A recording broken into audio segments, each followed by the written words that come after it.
Fascist Sheikh হাসিনার মতো বর্তমান সরকারও নির্বাচন কমিশনকে পুরোপুরি দলীয়করণ করেছে বলে মন্তব্য করেছেন বিরোধী দলীয় চিফ হুইপ নাহিদ ইসলাম। এই কমিশনের অধীনে কোনোভাবেই স্থানীয় সরকার নির্বাচন সম্ভব নয় বলেও জানান তিনি। মঙ্গলবার বিকেলে গণস্বাস্থ্য নগর হাসপাতালে সাদা অ্যাপ্রনের সাহস ও জুলাইয়ে অদৃশ্য বীরেরা স্মরণ সভায় যোগ দিয়ে এসব কথা বলেন নাহিদ ইসলাম। সকল প্রতিষ্ঠান যেমন দলীয়করণ করছে, মেডিকেল সেক্টরকেও দলীয়করণ করছে, অলরেডি করে ফেলেছে।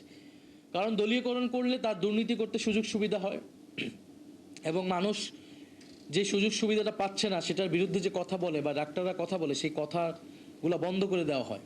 এই সরকার এসে প্রথমেই আপনি নির্বাচন কমিশনকে দলীয়করণ করে ফেলেন, যে নির্বাচন কমিশন অলরেডি প্রশ্নবিদ্ধ ইলেকশন করে। এখন এই নির্বাচন কমিশনের অধীনে আপনি কিভাবে স্থানীয় সরকার নির্বাচন পরিচালনা করবেন? তো এই কাজ তো আমরা হাসিনার আমলেও দেখছি, কিন্তু এটা 16 বছর 3টা নির্বাচন 2টা নির্বাচন তারা কুক্ষিগত করার পরে এসে এই ধরনের কাজ করছে। এবং নির্বাচন কমিশনে যে একজন এডিশনাল সেক্রেটারি পদে তারা দিলেন চুক্তিভিত্তিক, যিনি আমলা, ঠিক আছে তাকে চুক্তিভিত্তিক দিতে পারে, কিন্তু তিনি বিএনপির ইলেকশন কমিটি সেই কমিটির সদস্য। তার মানে নির্বাচন কমিশনের মতো একটা জায়গায় আপনি একজন দলীয় লোককে, যে আপনার নির্বাচন কমিটির সদস্য ছিলেন, সেই লোককে আপনি এডিশনাল সেক্রেটারি হিসেবে দিতেছেন। এই কাজ তো শেখ হাসিনাও করে নাই।